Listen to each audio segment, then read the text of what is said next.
നമ്മള് ചെടിയെ നോക്കുമ്പോഴത്തേക്ക് ഇത് വൈലറ്റ് കളറിലെ മുളകായ കാരണം നമുക്ക് അധികം ഉണ്ടെന്ന് തോന്നുന്നില്ല. ഇഷ്ടം പോലെ പിടിച്ചിട്ടുണ്ട് കേട്ടോ. അതല്ല, ഇതൊരു കരിമ്പച്ച പോലത്തെ ഇലയാ കേട്ടോ. അപ്പൊ അതുകൊണ്ട് തന്നെ കാണാനും പറ്റത്തില്ല. നമ്മള് പിടിച്ചേക്കാൻ മൊത്തം ഇനി പറിച്ചിട്ട് നമുക്ക് അച്ചാറൊക്കെ ഇടുമ്പോഴൊക്കെ ഇടാം. അച്ചാറിടുമ്പോഴൊക്കെ ഇടാം, അല്ലെങ്കിൽ ഫ്രീസറിൽ വെക്കാം. കടയിൽ നിന്ന് മുളക് മേടിക്കണം, ഫ്രഷ് ആയിട്ടുള്ള മുളക് യൂസ് ചെയ്യുമല്ലോ കറിക്ക്.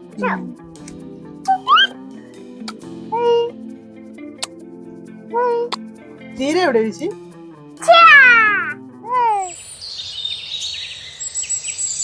അങ്ങനെ നമ്മുടെ ഈ കൊച്ചൊരു മുളകിന്ന് നമുക്ക് ആവശ്യത്തിലേറെ കുറച്ച് മുളക് കിട്ടിയിട്ടുണ്ട് കേട്ടോ. ഇതിൽ എനിക്ക് തോന്നുന്നത് 2 ടൈപ്പ് മുളകായിരുന്നു. റെഡും ഉണ്ട്, അതുപോലെ തന്നെ വയലറ്റും ഉണ്ട്. ആദ്യം ഞാൻ വിചാരിച്ചെന്നറിയാവോ, ഇത് പഴുത്തു വന്നായിരിക്കും, പക്ഷെ അല്ല. ഇതിന്റെ ടാഗ് ഉണ്ട്. അതെ അതെ, ശരിയാ. രണ്ടിനം മുളകായിരിക്കും. അത് കാരണം തന്നെ ഇതൊരു വെറൈറ്റി മുളക്. ഈ ചുമല ഉണ്ടായിട്ട് അത് വലുതായിട്ട് പോകുന്നു. അത് അധികം വലുതാകത്തില്ല. ഈ ഇത്ര സൈസേ വരത്തുള്ളൂ. ഈ ബ്രൗൺ ആയിട്ടുള്ള ഈ ഒരു കളറിലുള്ളത് നല്ല നീളം വെച്ച് വരുന്ന മുളക്, വയലറ്റ്. അതെ, നമുക്ക് എന്തായാലും കുറച്ച് മുളക് കിട്ടിയിട്ടുണ്ടല്ലോ. ഇത് നമുക്ക് എന്തായാലും സൂക്ഷിച്ചു വെക്കാം. അച്ചാറും കറിക്ക് കുറച്ചാണ് ഇനി മുളക് മേടിക്കും. ഇത് നമ്മുടെ ബീൻസ് ആയിരുന്നേ. ഇത് നമ്മൾ പന്തലൊക്കെ ഇട്ട് കൊടുക്കാൻ വേണ്ടിയിട്ടാണ് നമ്മൾ ഈ ഫെൻസിന്റെ താഴെ കൊണ്ട് നമ്മൾ നട്ടത്. പക്ഷെ ഇത് പന്തലൊന്നും ഇട്ട് കൊടുക്കേണ്ടി വന്നില്ല. ഇത് കുറ്റിച്ചെടി പോലെ ഉണ്ടാകുന്നതായിരുന്നു. ആവശ്യം പോലെ നമുക്ക് ബീൻസ് കറിക്കുള്ളതൊക്കെ നമുക്ക് ഇതിനകത്ത് കിട്ടുന്നുണ്ട്. പിന്നെ നമ്മള് അച്ചിങ്ങയൊക്കെ നമ്മൾ നട്ടിട്ടുണ്ട്. ഈ ബീൻസിന്റെ കാലം കഴിഞ്ഞിട്ട് വേണം ആ തൈയൊക്കെ ഇവിടെ ഈ ഏരിയത്തിന്റെ ഭാഗം നട്ട്. കാരണം പന്തലൊക്കെ ഓൾറെഡി നമ്മൾ ഇട്ടിട്ടുണ്ട്, കാരണം പിന്നെ കുഴപ്പമില്ല. ബീട്രൂട്ടിന്റെ ഒരു ലുക്കൊക്കെ കണ്ടിട്ട് കുറച്ച് ബീട്രൂട്ടൊക്കെ ഇങ്ങനെ പുറത്തോട്ടൊക്കെ വരാൻ തുടങ്ങിയിട്ടുണ്ട്. അപ്പൊ ഞങ്ങളിങ്ങനെ വീഡിയോസിലൊക്കെ നോക്കിയപ്പോ അവർ പറയുന്നതെന്ന് വെച്ചാൽ ബീട്രൂട്ട് പുറത്തോട്ട് വന്നു കഴിഞ്ഞാൽ നമ്മളത് പറിക്കണം, അല്ലെ പിന്നെ അകത്തുനിന്ന് ഇങ്ങനെ മുളയൊക്കെ വരും, പിന്നെ നമുക്ക് യൂസ് ചെയ്യാൻ പറ്റത്തില്ലെന്നാ ഇതിനകത്തൊക്കെ കണ്ടേ. അപ്പൊ എന്തായാലും നമുക്ക് എങ്ങനെയാണെന്നൊന്നും പറിച്ചു നോക്കാവേ. ഈ ഒരു സൈഡിൽ നമുക്ക് ഇത് പറിച്ചു നോക്കാം.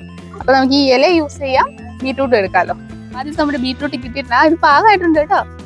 ഇതിന് നല്ല ആവശ്യത്തിന് വലിപ്പമൊക്കെ ആയിട്ടുണ്ട്. അത് ശരിയാ, വീഡിയോയ്ക്കകത്തൊക്കെ പറയുന്നത് ശരിയാ. ഇങ്ങനെ മുള പൊട്ടും കണ്ടോ. ഇതിൽ നിന്നൊക്കെ വേറെ മുള വരും. മുള വന്നു കഴിഞ്ഞാൽ പിന്നെ നമുക്ക് അത് പാകം മൂത്ത് പോയെന്നാണ് നമ്മൾ കണ്ട വീഡിയോയ്ക്കകത്ത്. അപ്പൊ കറക്റ്റാ. അപ്പൊ നമ്മുടെ ആദ്യത്തെ ബീട്രൂട്ട് റെഡിയായി കേട്ടോ. അപ്പൊ നമുക്ക് ഈ ഒരു ഏരിയയിൽ ഇന്ന് പറിച്ചു നോക്കാം എന്താണെന്ന് വെച്ചാൽ. ബീട്രൂട്ട് എങ്ങനെ കൂട്ടോ ഉണ്ടാകണേ? ബീട്രൂട്ട് നോക്കി, നമ്മളന്ന് കുഴിച്ചു വെച്ച ബീട്രൂട്ട് നോക്കിയതേ എല്ലാം പറിച്ചു. നമ്മൾ ചുമല കറി വെക്കത്തില്ലേ, അതാട്ടെ ഇത് ബീട്രൂട്ട്. നോക്കിയതേ. ഹായ് ഹായ് ഹായ്, ഇത് ബീട്രൂട്ടാ കണ്ടോ? ബീട്രൂട്ട് നോക്കി, ബീട്രൂട്ട്. ഹായ്, പിടിച്ചോ. ആ, എല്ലാം കൂടെ പിടിച്ചേ, ഒരെണ്ണമായിട്ടാണ് പിടിക്കണേ. എല്ലാം കൂടെ പിടിച്ചോ. ഞാൻ പിടിക്കടാ.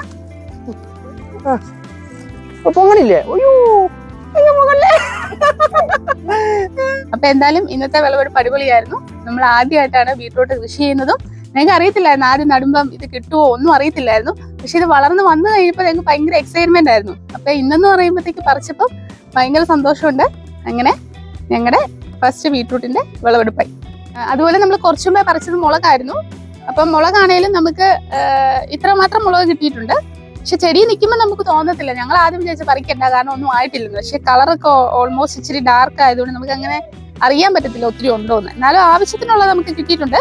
നമുക്ക് ഫ്രീസറിലൊക്കെ വെച്ച് എനിക്ക് തോന്നുന്നു ഇവിടെ നിർത്തിക്കഴിഞ്ഞത് മൊത്തം പോകുന്നുണ്ട്. അപ്പൊ നമുക്ക് ആവശ്യത്തിനായിട്ട് നമുക്കത് ഫ്രീസ് ചെയ്ത് വെച്ച് നമുക്ക് ആവശ്യത്തിന് ഉപയോഗിക്കാമല്ലോ. ഇതാട്ടോ നമ്മുടെ ബീട്രൂട്ട് തുടക്കത്തിൽ നട്ടപ്പോൾ ഒരു വീഡിയോ. പിന്നെ അതിപ്പോ വലുതായി. നമ്മളിപ്പോൾ സൺഡേ മാർക്കറ്റില് നമ്മൾ കഴിഞ്ഞ ദിവസം പോയപ്പോഴത്തേക്ക് അവിടെ ഒരു ലോക്കൽ ഫാർമറിനോട് നമ്മൾ ചോദിച്ചിരുന്നു നമുക്കിനി ബീട്രൂട്ട് ഉണ്ട് അവരെടുക്കുമെന്ന്. അവർ സന്തോഷത്തോടെ പറഞ്ഞു കേട്ടോ. അവർക്ക് താല്പര്യമുണ്ട്, അവർ വന്ന് കളക്ട് ചെയ്തോളാം എന്ന് പറഞ്ഞു. അതുപോലെ കഴിഞ്ഞ തേഴ്സ്ഡേ വന്ന് ഞങ്ങളുടെ കയ്യിൽ നിന്ന് ഓൾമോസ്റ്റ് 15 ചോട് അവർ കൊണ്ടുപോയി കേട്ടോ. ഞങ്ങൾ നല്ല ഹാപ്പി ആയിരുന്നു. ഇത് കണ്ടിട്ട് നമ്മുടെ ക്യാരറ്റ് ഏകദേശം ഒക്കെ പറിക്കാറായിട്ടുണ്ടെന്ന് തോന്നുന്നു. കാരണം ക്യാരറ്റിന്റെ പക്ഷേ നമ്മുടെ ബീട്രൂട്ടിന്റെ ഇത് പുറത്ത് വന്ന പോലെ ഇന്ന് വരുന്നില്ല. പക്ഷേ ഞങ്ങൾക്ക് അറിയത്തില്ല അത് എങ്ങനെയാണെന്നുള്ളത്. പക്ഷെ ഞങ്ങൾ ജസ്റ്റ് ഇങ്ങനെ ഒന്ന് നോക്കിയപ്പം ഒരുവിധം വിത്തൊക്കെ ഉണ്ട്. പക്ഷെ എനിക്ക് തോന്നുന്നു പറിക്കാറായിട്ടുണ്ട്. എന്തായാലും ഇത് നമുക്ക് വേറെ ദിവസം പറിക്കാൻ. എന്തായാലും നമ്മുടെ ലെറ്റ്യൂസ് ഒരുവിധം ഭാഗമായിട്ടൊക്കെ നിൽക്കുക. ഞങ്ങൾ കുറച്ചൊക്കെ വ്യക്തി പറിച്ചായിരുന്നു. നമുക്ക് ഉള്ള അതും കൂടെ നമുക്ക് പറിച്ചെടുക്കാം. നമ്മുടെ വിളവെടുപ്പെല്ലാം കഴിഞ്ഞിട്ട് നമ്മുടെ ബീട്രൂട്ടും മുളകും ബീൻസും ലെറ്റ്യൂസും ഇതെല്ലാം നമ്മളെ ഡൈനിങ് ടേബിളിൽ കൊണ്ട് വെച്ചു കേട്ടോ. ചെറിയൊരു ഫോട്ടോ സെഷനൊക്കെ വേണ്ടിയിട്ട്. കാണുമ്പോൾ തന്നെ എന്നെ രസമാണെന്നറിയോ. ഇന്ന് സത്യത്തിൽ ഞങ്ങളുടെ ഓഫായിരുന്നു. അത് കാരണം ഞങ്ങൾ ഓർത്ത് എനിക്ക് പാകമായിട്ടിരിക്കുന്ന ബീട്രൂട്ടൊക്കെ അങ്ങ് പറിച്ചേക്കാന്ന് ഓർത്തു. കാരണം ഇതിൽ നിന്ന് ഓൾറെഡി ഇതിൻ്റെയൊക്കെ മുളയൊക്കെ പൊട്ടിയായിരുന്നു. അത് കാരണം ഞങ്ങൾ ഓർത്തിരുന്നത് ഇതായിട്ടില്ല, ബീട്രൂട്ട് ഇങ്ങനെ മുകളിലേക്ക് വന്ന കാരണം ഞങ്ങൾ പിന്നെയും മണ്ണിട്ട് കൊടുക്കാന്നൊക്കെ പറഞ്ഞിരിക്കുമായിരുന്നു. പക്ഷെ ഓൾറെഡി മുളയൊക്കെ പൊട്ടി.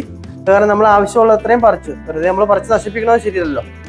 ഇതിന്റെ ഇലയൊക്കെ ആണെങ്കിലും തോരൻ വെക്കാൻ നല്ല കേട്ടോ. അതുപോലെ തന്നെ കുറച്ച് ലെറ്റ്യൂസ് ഉണ്ടായിരുന്നു, ലെറ്റ്യൂസും പറിച്ചു. അത് നമുക്ക് ഇനി സലാഡിനും പിന്നെ സാൻഡ്വിച്ച്, ബർഗർ അങ്ങനെയൊക്കെ ഉണ്ടാക്കാനൊക്കെ ആയിട്ട് ഉപയോഗിക്കാം. പിന്നെ കുറച്ച് ബീൻസ് പറിച്ചിട്ടുണ്ട്.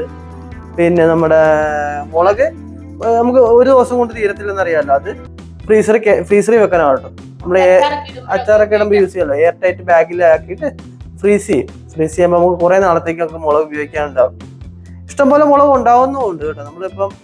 നമ്മളിപ്പോൾ അരി കഴുകണ വെള്ളവും കഞ്ഞിവെള്ളവും അത് കുളിപ്പിച്ചിട്ട് അത് ഒഴിച്ചു കൊടുക്കുന്നുണ്ട്. അതുകൊണ്ടാണെന്ന് തോന്നുന്നു നമുക്ക് ഇഷ്ടംപോലെ മുളകും കാര്യങ്ങളൊക്കെ അതിനകത്ത് കിട്ടുന്നുണ്ട്. നമ്മൾ വേറെ രാസവളങ്ങളോ ഒന്നും ഉപയോഗിച്ചിട്ടില്ല.